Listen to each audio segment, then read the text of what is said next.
everyone. Thanks for joining today. Today on the channel, we'll be walking through an executive briefing that we do here at VMware. I've been going through a lot of these presentations with my colleagues recently, and they've proved to be immensely valuable for our customers in understanding the gamut of what we're doing here at VMware. I've been doing these presentations with some of my favorite colleagues, Karen Moore and Darren Zook, who are on the phone with us today. And we'll be running through the VMware vision. So VMware Cloud Foundation, we'll do a deep dive into what virtual storage looks like, as well as virtual networking, and then into my personal favorite, the VMware Cloud Management platform. But before we get started, I'll let Kara introduce herself and then Darren. Hey everyone, thank you, Shelly. My name is Kara Moore, and as Shelly mentioned, I am a core solution engineer for VMware. So my role is to cover the entire VMware portfolio and be a technical resource for all of my customers that are spread throughout the lower Southeast region. Yes, my name is Darren Zook. I am the software-defined data center solutions engineer focusing on hyperconverged and hybrid cloud. I work in the commercial space alongside Shelly and Kara, and I focus on the upper Southeast and lower Southeast regions for VMware in the commercial space. Awesome, thanks Darren. So now we'll jump into the agenda and kind of talk through what we're going to talk about today. First, we're going to walk through some general current state and challenges that we're seeing from our customers, and I'm sure you're experiencing as well. And then next, we'll jump into VMware Cloud Foundation and how that can start to address some of the challenges that we're seeing in the industry in IT. We'll run through what the architecture and lifecycle management of this platform works like, software-defined storage and networking. We'll jump into a little bit about the VMware hybrid cloud vision. I'll talk to automation and scalability with the Virtualized platform, and then more multi-cloud cost management, which is a question that's been coming up again and again from my customers, how to manage cost and visibility across their data center. And then we'll close with some wrap up. So the first portion of our presentation, Darren's going to deliver on the VCF story. So I'll transition over to him for the next little bit. Thanks, Shelly. So, you know, many of the challenges that customers are sharing with us are, really not all that different from each other. While today's typical data centers are providing trusted and compliant services within our organizations, the IT teams are finding it increasingly difficult to keep up with the demands of the business. Our outdated systems and processes are limiting our ability to be responsive. These environments are typically very hardware-centric, which makes things like moves, adds, changes, patching, updates, and lifecycle management complex, very time-consuming, and disruptive. And they often consist of silos of expensive purpose-built hardware. And this hardware is often underutilized with little to no automation capability. And at the end of the day, what our organizations need to be able to focus on is how we reduce the technical debt that's associated with maintaining that physical infrastructure so that we can free up those IT resources for new projects and allowing them to focus on application delivery. So in an effort to avoid the challenges of a rigid hardware-defined data center, many customers over the last decade have spun up new workloads in the public cloud. And here we're able to spin up those new workloads, those applications and services quickly and simply on demand or from a catalog. We're able to scale it up or scale it back. We can turn services on and off without having to worry about the time, effort, and expertise required to build, operate, and maintain an underlying infrastructure. But the same customers who were so quick to adopt the public cloud, whether by choice or shadow IT, have come to the realization that not all workloads are best suited to run in the public cloud. Often there are concerns around visibility and maintaining control. Security and compliance are also posing to be a big challenge. And it's no secret that our customers are paying a premium for the convenience of the cloud. It's not always going to be a cost-effective solution, especially for long-term core applications. But what customers really like about the public cloud isn't the cloud itself.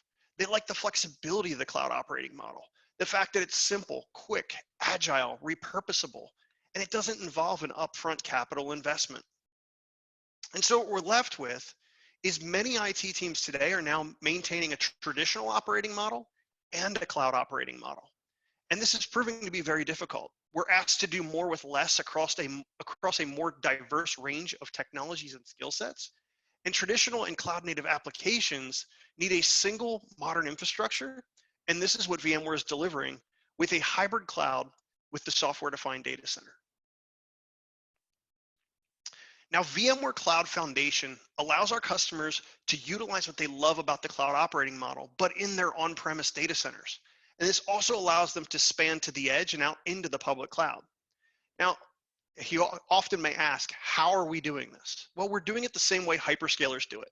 You know, Google, Amazon, Microsoft, they don't have hundreds of data center staff running around and racking up servers, plugging in switches and firewalls, and provisioning storage. That's not on demand, it's not highly resilient, and it's not elastically scalable. They're doing this all in software.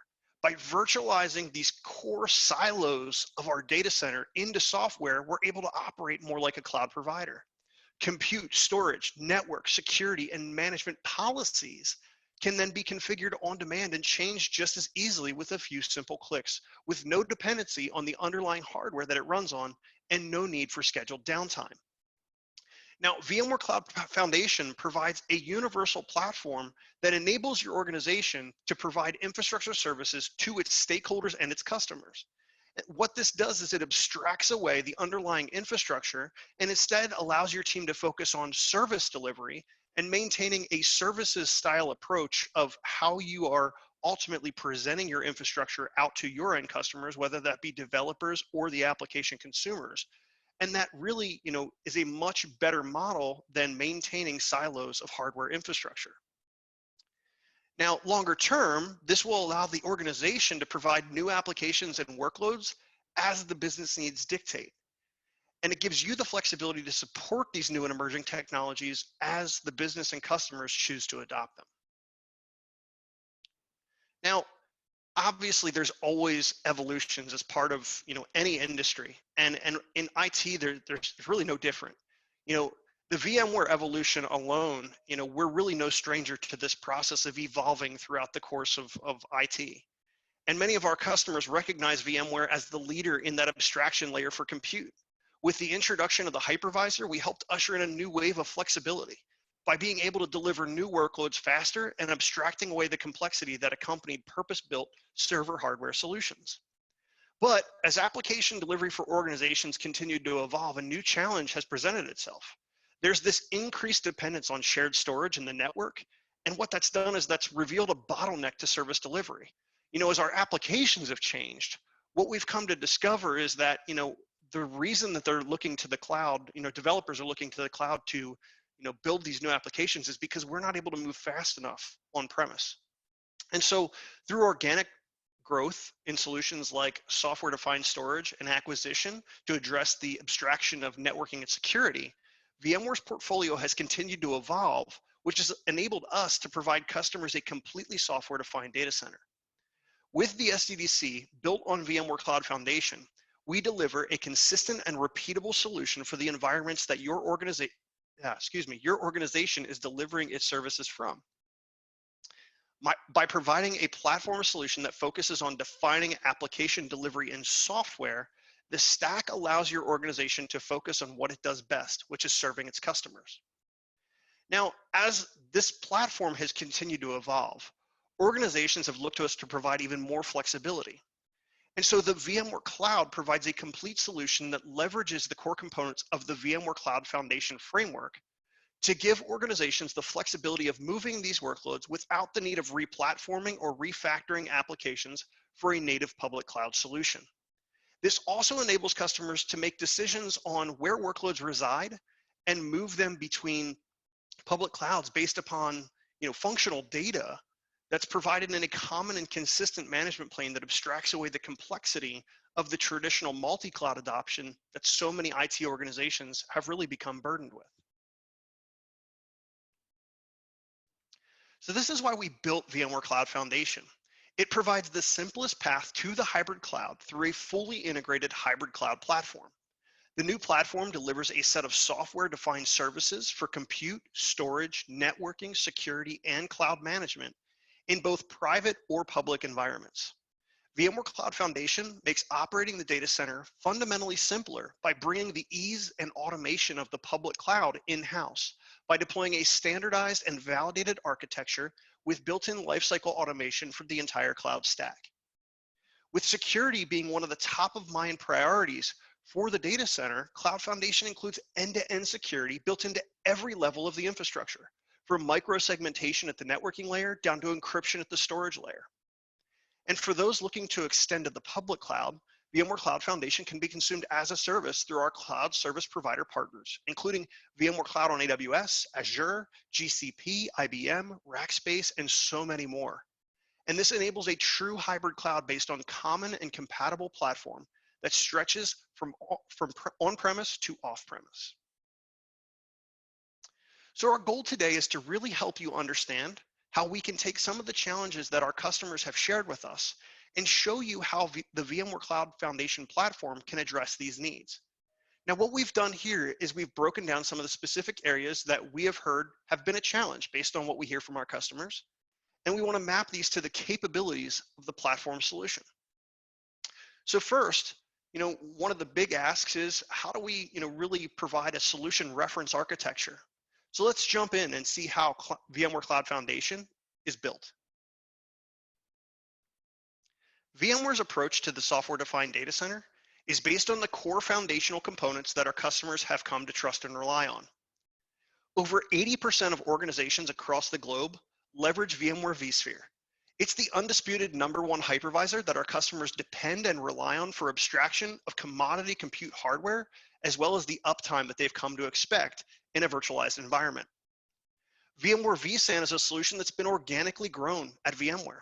It's rapidly risen to #1 in the HCI market, leveraging commodity compute hardware we call the vSAN ready nodes. And those are available from over 15 different hardware OEMs. Or, the other option for consumption is the integrated appliance solution in VxRail that we developed with our sister company at Dell EMC. Now, NSX has really become the leader in virtualized networking and security. It delivers policy-driven management that enables agility that we can't deliver from hardware-centric platforms.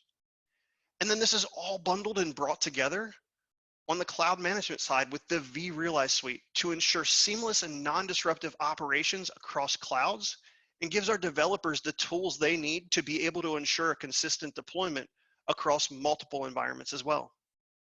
Now, these go into a standardized bill of materials. And this has all of the interoperability testing done for you. Everything has been validated to work together, and it includes different versions at different release intervals. This bill of materials is purpose-built to deliver a known good state.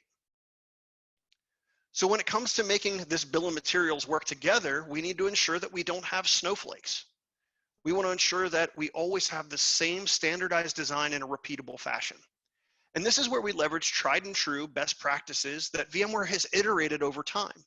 And these have been available for a number of years, called the VMware Validated Designs, or commonly abbreviated to the VVDs. And we're going to take a look at what this looks like here in a moment. But finally, to ensure that the cloud-like operating model is as seamless and integrated as possible, we layer in Lifecycle Automation to create a fully integrated software-defined data center platform. Now, the VMware Validated Design that I spoke of, there's a lot to unpack here. This is a digital reference poster actually for our previous design. We don't have one available quite yet for our new 6.0 design, but you can see the complexity that can accompany a software-defined data center. And the reason for the complexity is because each component is unique and it needs to be able to stand on its own in order to provide the agility and flexibility that our customers need. And this reference architecture is robust, and it needs to be able to deliver services consistently in a known good state. So this does beg the question, if I have a standardized bill of materials and I have a reference architecture, why don't I just do this myself? Why would I look to a complete solution or a complete package like VMware Cloud Foundation? Well, I'm glad you asked. You see, the challenge here is that expertise varies inside of our organizations. The same skill sets don't necessarily translate to the next person on our teams. It leads to those snowflake designs. And most importantly, it takes you away from managing what matters most to your business, which is delivering applications that are driving revenue and value to our internal stakeholders and to the needs of our customers. And let's also take a moment and think about how this looks with some of the other competitive full stack solutions on the market. Yes, you can take off-the-shelf solutions built in software and assemble them together yourself to create a software-defined data center. But the care and feeding that's going to accompany that is often going to mean diminishing returns. I now am going to require skill sets for many different solutions, likely from many different vendors with different support models. And this is going to provide hurdles and roadblocks to what really matters, which is delivering those services and applications out to my end users and customers.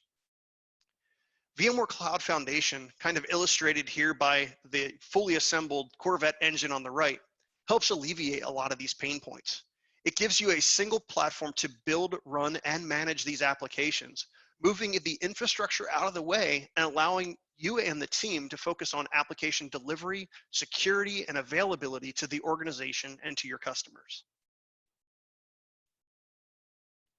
Now, when building VMware Cloud Foundation, VMware's goal was to bring the simplicity of the public cloud to the on-premise deployments. And we've been able to do this by building in complete lifecycle automation for the entire stack. So from tasks that include the initial deployment or bring up of an environment, to configuration of that environment, to provisioning infrastructure pools, and one of the biggest pain points for our customers, patching and upgrading. And this is accomplished by leveraging a new component we call the SDDC Manager, or Software-Defined Data Center Manager. So with lifecycle automation, we've been able to cut down on deployment times, and this is real-world deployment times, from months from the standpoint of standing up new infrastructure. So we're cutting down from months to just days to commission those new hardware resources. And then in just a few minutes, we're able to spin up new pools of infrastructure clusters built on that commissioned hardware. And that's just done within a few clicks to support our application workloads. With VMware solutions like vSphere with Kubernetes and VMware Horizon for VDI, we actually can take that automation further into the stack, deploying required components for these solutions, all from SDDC Manager. And this allows your organization to achieve faster time to market because the infrastructure is provisioned in a known good state based on validated design and best practices. Does this sound familiar? It's very comparable to what you get with the public cloud platform. We're able to get our resources available faster with less overhead, meaning our developer who's spinning up a workload for that ERP or CRM app for a specific customer doesn't have to look to the public cloud to get the resources quickly, because now you're able to achieve that same speed and scalability utilizing infrastructure that the organization already owns. Now, there are challenges with managing application availability across our traditional siloed IT. I likely have different SLAs across my infrastructure. Compute's probably the highest because I've got a distributed cluster, so I can tolerate a host failure and those workloads are going to come back up online in the surviving hosts in the cluster. But when you really think about, the rest of the stack and our traditional silos, networking, security, storage, I probably have redundancy, but failover of those resources is going to come with constraints. It's going to come with increased latency. And it's probably going to affect availability across not just one or two hosts, but the entire environment. So by abstracting away these elements with virtualization and really, introducing that layer of abstraction, we're now managing availability around policy. So these policies can be changed quickly and easily on the fly. And that means that things like moves, adds, and changes can be done with no disruption or downtime. There's no need to touch or make changes to the underlying physical hardware. You're able to plumb it in once and then easily scale it using automation and control, all operated in software. Now, these capabilities deliver unprecedented flexibility and value to both IT and the business. So we're spending less time worrying about our hardware infrastructure and more time on the application, services, and innovation that we're delivering on top of that infrastructure. So one of the big pain points we hear from our customers is around lifecycle management. It's really around patching and upgrading. How do we simplify this process? The software-defined data center today already has a number of components that we need to be able to consume in order to ensure a successful known good state and a known good outcome for our applications and our workloads. But over time, what you'll find is that different patches are released and we get new updates, and As those new updates are released, we then have to go through compatibility matrices. We need to ensure that there's no cross compatibility issues between different releases. And ultimately, this takes time away from our administrators and operators, and isn't necessarily the most efficient use of our time for sure.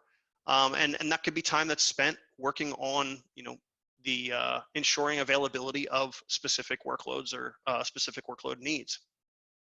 So what VMware has done is with VMware Cloud Foundation is we go through this dependency mapping process for you. So as new updates are released over time, say for example, in this case, moving from VCF version 3.8.1 to 3.9, you'll notice that there were some new updates released for some new components.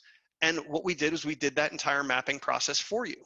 So what this means is that from one place, from your my.vmware.com portal, you're able to go out and download a single package which has all of the updates that you're going to need. You're always going to know that they're going to be in a known good state after they've been deployed, because everything's been ensured to work together. Now, this entire update process then is managed through the software-defined data center, or SDDC manager, lifecycle management capabilities. Now, what does this look like for you? Well, it's actually pretty straightforward and pretty easy. The update bundle is released by VMware, and you actually get an update notification in SDDC manager that there's a new update to apply. You have the ability to review those updates.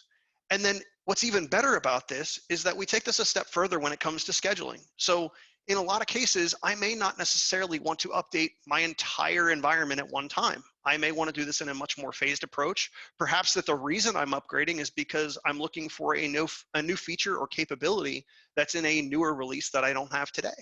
So I can apply those updates specifically to the clusters or workload domains that I would be potentially consuming from, which really allows you to be very selective and granular with how you're applying updates.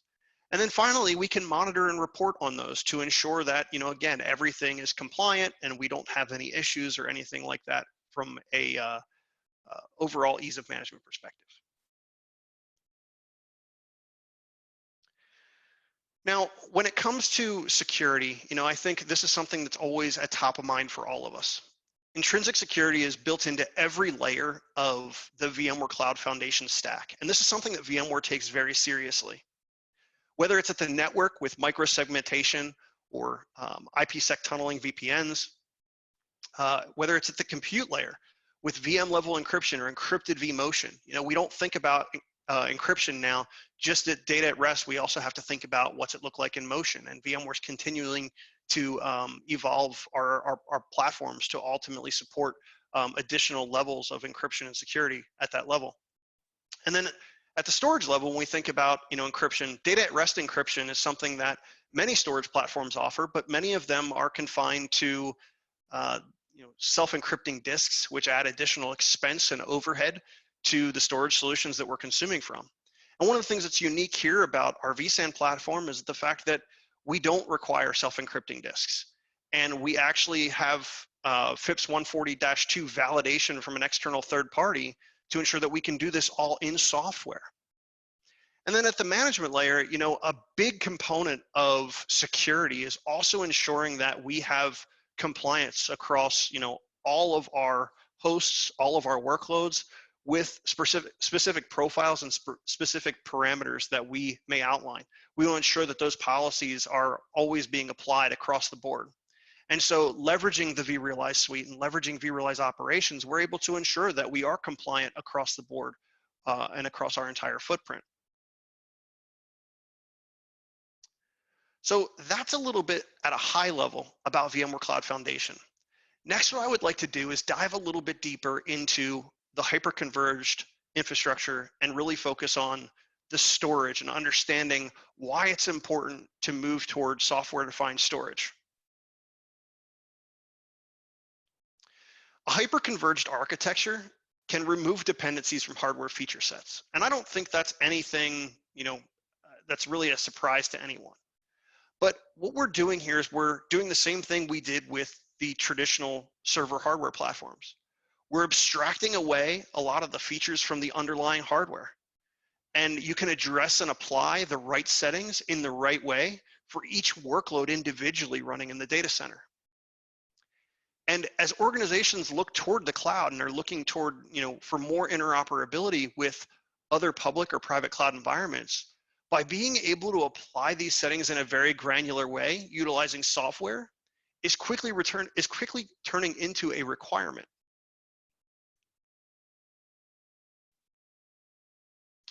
VMware vSAN is enterprise storage that's integrated right into vSphere.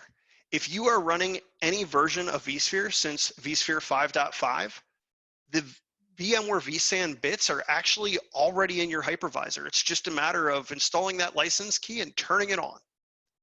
What it does is it aggregates commodity storage, commodity x86 server hardware storage into a single cluster-wide shared data store.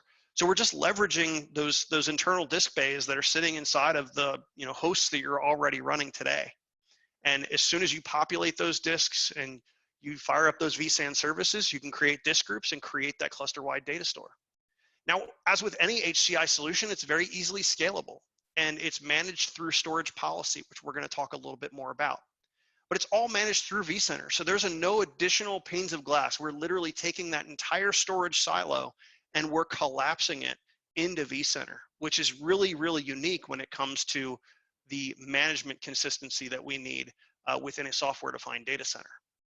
And then I would be remiss if I didn't mention too that, as the nature of our applications is changing, we also need to make sure that we're being able to focus on providing stable storage and reliable storage and persistent storage for these new modern applications that are being developed in microservices-based frameworks and running on top of containers.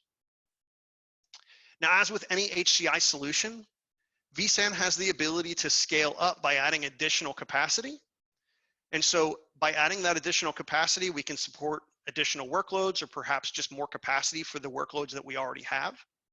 Or we can scale out by adding additional hosts that contain those disks and therefore supporting both new compute resources and capacity overall.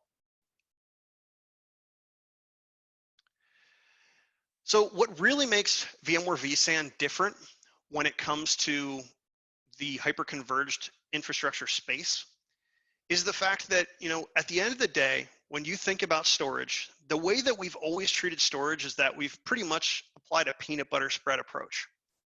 We've always said that, hey, I'm going to create from this group of disks, I'm going to create maybe it's a new aggregate or a new disk pool. There's lots of different terms in the industry today.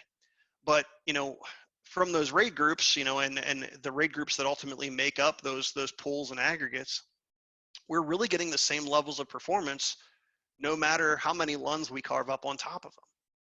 And doesn't it make more sense to define performance and protection really around the application versus defining it around, the underlying infrastructure? And so what's really unique about this is the fact that now we're able to really think about building an SLA or a service level around a particular application based upon the business need versus being based on the underlying capabilities of the traditional hardware platform. Now, these policies, or storage policies as we call them, can be applied to groups of virtual machines. So maybe I have an entire application that's made up of many virtual machines. It could even be many containers. Maybe it's even a single virtual machine. So, one of the great use cases here is I want to define in a policy that I have an IOPS limit. And that IOPS limit is really to, kind of keep my noisy neighbors at a minimum.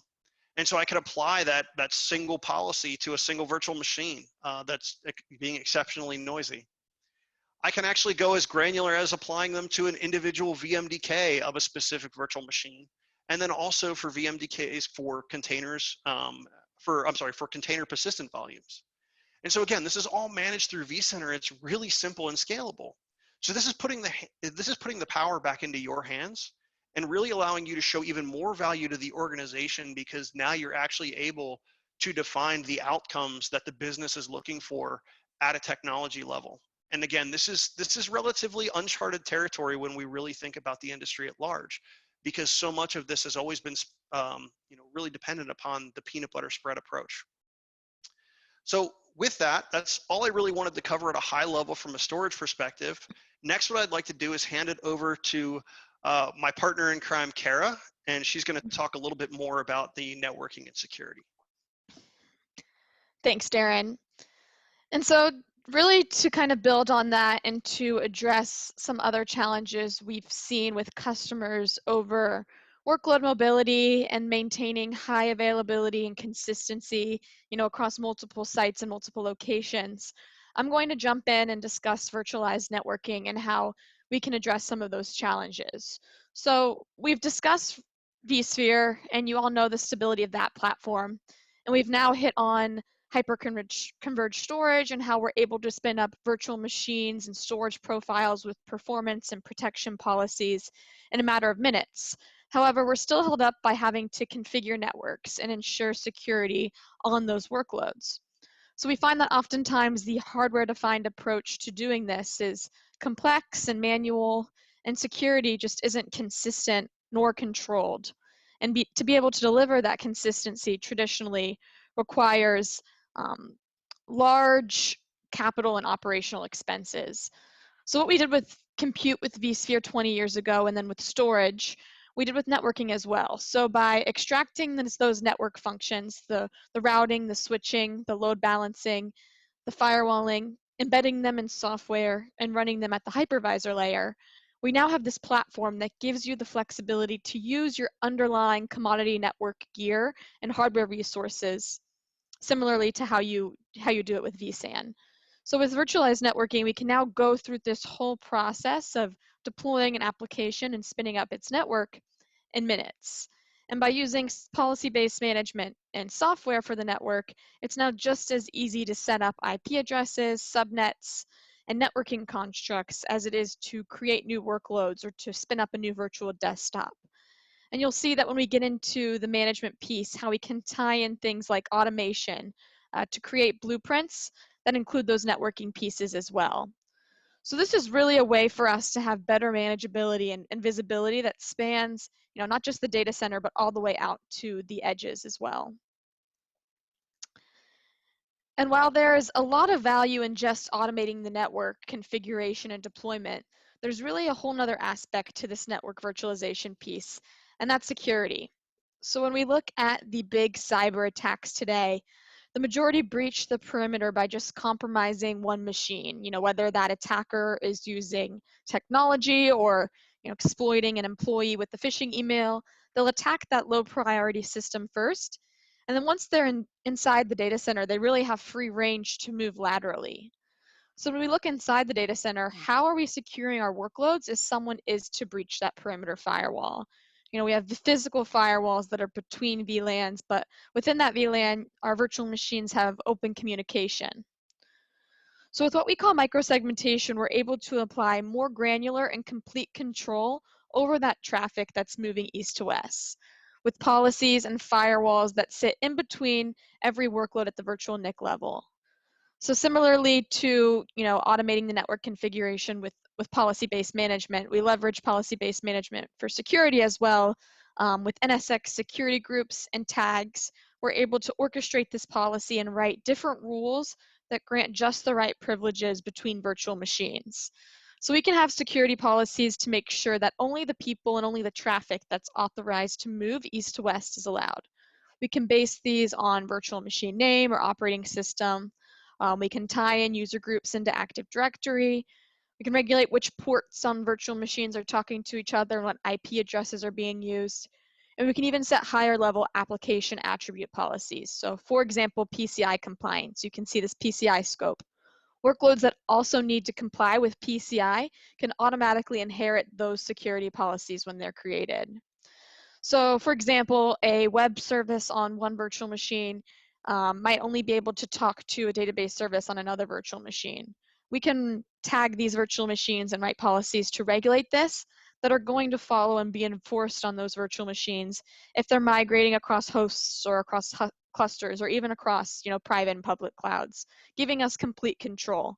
So disaster recovery or workload balancing isn't going to require breaking that security policy, and we have this consistent security model that spans infrastructures and spans data centers. So I've touched on two major use cases of NSX. But I want to just emphasize that we've continued to make a number of advancements and acquisitions across the entirety of the platform, in particular components like load balancing and our service-defined firewall, in order to make this really the single platform to connect and protect all of the things. And really, when you make each and every tenant of the data center software defined, this consistent infrastructure and operational model you've created allows for tremendous flexibility when it comes to deciding where to run your workloads. Obviously, different workloads require different levels of performance, different access to services, and those can vary across all of your customers and all of your end users.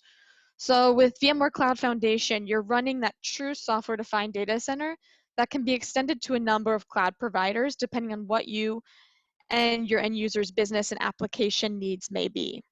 It's the same consistency and familiarity of VMware technologies extended to public cloud infrastructure.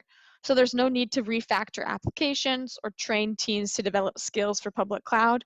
You're easily able to move workloads, as simple as a vMotion from your on-prem data center to your hybrid software-defined data center and back, depending on what makes sense. And while your workloads are running on VMware, they're living adjacent to all of those AWS, Azure, those native services, so that they have direct access to whatever power from those services your workloads may need. Really, we recognize that cloud is not a one-size-fits-all approach, and we want to offer the flexibility for you to decide what infrastructure to run your workloads on. And now this concept of having multiple clouds and multiple sites and multiple end users accessing these applications is something that's relevant today, as we're seeing a number of challenges that are impacting business continuity that aren't just, the weather or natural disasters. And there's a number of challenges that arise when we look at multi-site networking and being able to support highly available sites across large distances and in disparate locations.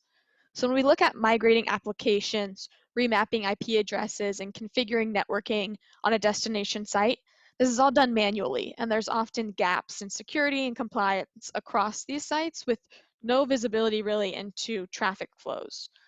So in order to enable application availability and mobility across your private cloud or public cloud environments, there needs to be some sort of orchestration involved. Once again, it all comes back to leveraging policy-based management and taking advantage of the software-defined architecture. We can integrate replication with underlying storage and network virtualization platforms in order to provide orchestration of our disaster recovery or of our workload migration runbooks. And because all of this is done leveraging software, we can provision and manage these storage and replication policies at the virtual machine levels, enabling you to have different plans based on different tenants or application groups, and frequently and non-destructively test these plans to make sure they're meeting required RTOs and RPOs. And while this is the right solution for orchestrating and replicating workload data, there's still some limitations when it comes to understanding and augmenting the network that the workloads connect to. So the addition of HCX, which is our hybrid interconnect technology, to our orchestration solution for disaster recovery allows you to funnel this replication traffic over a secure VPN and WAN optimized link, which allows networks to be extended across sites and keep that same IP address to accelerate deployment and ensure faster recovery. That really rounds out what we've done to virtualize each of the core components of the data center. But what this enables is the ability to streamline operations and provide increased time to market for your application delivery. And I'm going to pass it back to Shelley to focus on that. Thank you, Kara. And as I said earlier, I'm Shelley. I'm a cloud management engineer here at VMware. I'll be diving into the VMware Cloud Management platform and how it serves as an integral part of the broader VMware Cloud Foundation story, giving you a powerful collaboration platform that brings all lines of business together to focus on revenue growth, reducing spend, and saving employee time across the board. To jump into the next slide, what you're going to look at is the cloud maturity model. You can see here that most organizations start in the bottom left in the cost and visibility pillar, moving on towards governance and security, automation, and eventually service integration. As organizations move to a cloud operating model, first and foremost, they need visibility, whether that is visibility into their usage of private or public clouds or visibility from their apps to infrastructure, making communication and collaboration across the business possible. The rest of the platform all really stems from there. Initial goals here are identifying ways to adhere to budgets, forecast accurately, and take advantage of savings opportunities. From there, organizations branch out into the governance piece. Maybe you set a policy to trigger an alert if a certain teams or projects are expected or trending to exceed their budget. In line with that, we get into the security side of things. Are we having security threats in our private or public cloud operations? Any violations? Letting us know if there are any breaches of established security or compliance practices that could affect business down the road. That takes us into the automation piece. Can we automate spinning up new infrastructure? What about shutting it down? This greatly increases organizational efficiency. And lastly is service integration. This is about tying everything together. Managing your clouds using business KPIs across the entire organization. Integrating other tools that you may be using like Ansible or Git, making it one true cohesive platform. Our cloud management platform supports you moving to, innovative on, and running your cloud environments, progressing through this established cloud operating model. And with that, let's transition over to the platform and start looking at some of the specific use cases I've been hearing time and time again from my customers. You are looking at the broader components of VMware's cloud management solution and their respective key functionalities. Cloud management's mission at its core is to enable your developers and your business users to quickly build, run, and manage VM and container-based applications in any cloud with secure and consistent operations. The first bedrock component of this is operations. Operations delivers visibility from apps to infrastructure to optimize, plan, and scale deployments while unifying multi-cloud monitoring. Powered by AI, it helps you run production operations more efficiently in a unified platform.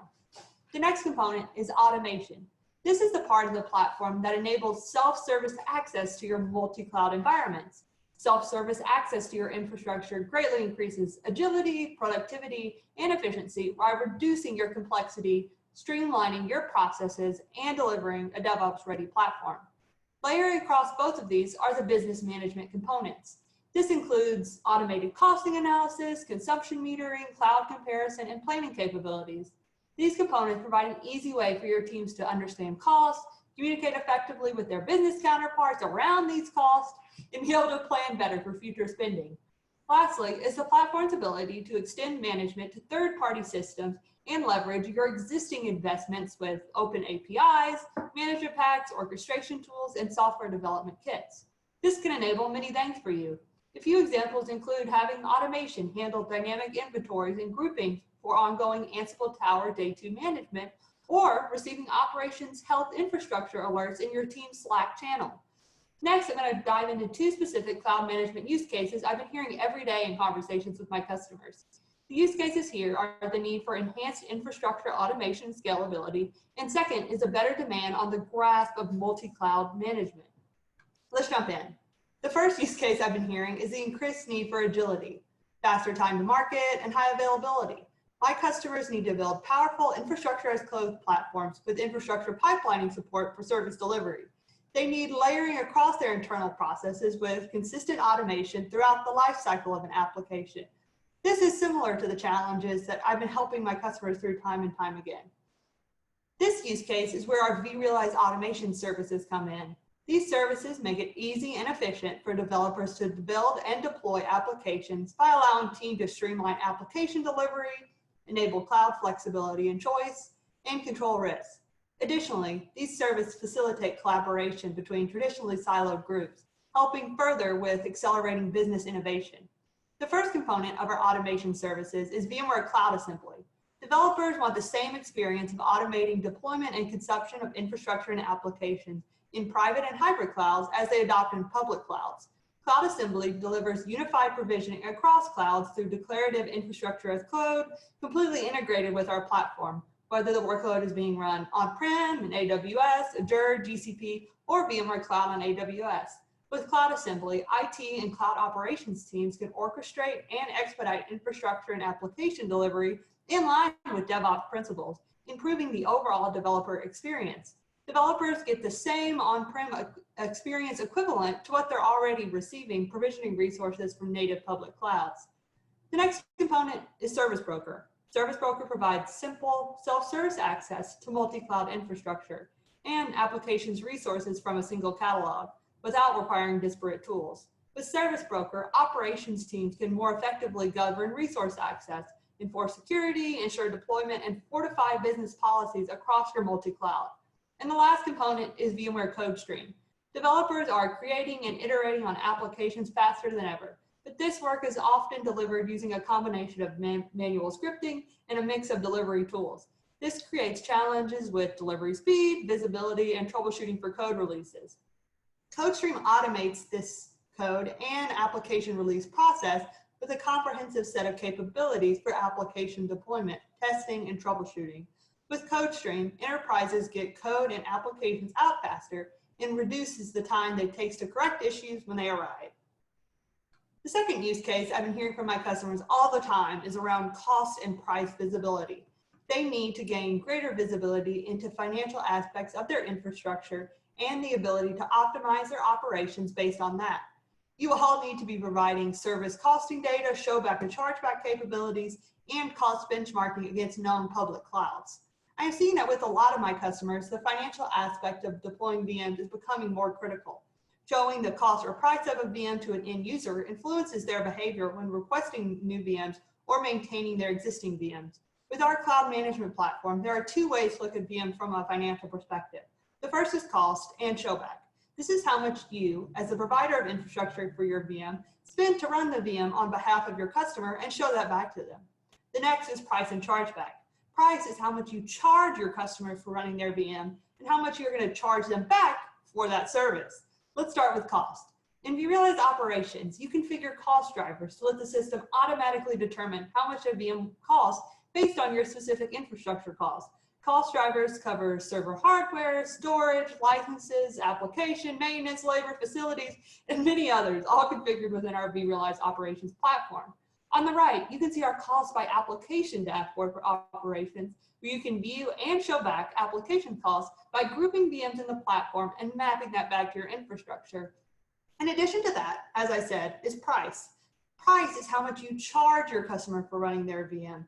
The price of a VM can be based on the cost of that VM or based on a rate card that you define. Prices can include upcharges, profit, service charges, and other factors.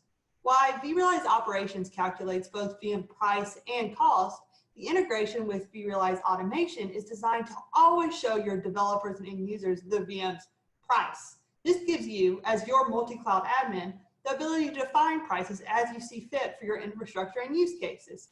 For example, on the left, you can see our automation UI, where users can see the price of their VMs over time at daily, weekly, or monthly intervals. Now to recap. First off, huge thank you for Darren and Kara for joining me today. I know I speak for the extended team when I say we love having these conversations with our customers, and we at VMware couldn't be more excited to share this story. We started this video by sharing common challenges we're hearing in our work every day. Our customers are dealing with their heterogeneous environments, storage silos, the challenge of workload mobility across your private and public clouds. They need application readiness and infrastructure as a service for increased agility and faster time to market. And lastly, the visibility into their costing to optimize their operations. These challenges all drive towards our principal platform, VMware Cloud Foundation. VMware Cloud Foundation provides a cloud operating model built with best-in-breed compute, storage, networking, security, and cloud management to run traditional and containerized apps with higher productivity and lower cost of ownership. VMware Cloud Foundation offers a wide range of public and private cloud deployment models, enabling organizations to rapidly develop and deploy container and VM-based applications based on cost, location, and compliance with operational business needs. We've shown today that VCF is the platform to future-proof your organization and meet the challenging needs of your business today. And with that, I'll conclude here. Thank you all for joining. Subscribe to my channel for content similar to this and comment on this video to let you know what you thought of this session. Thank you again and talk soon.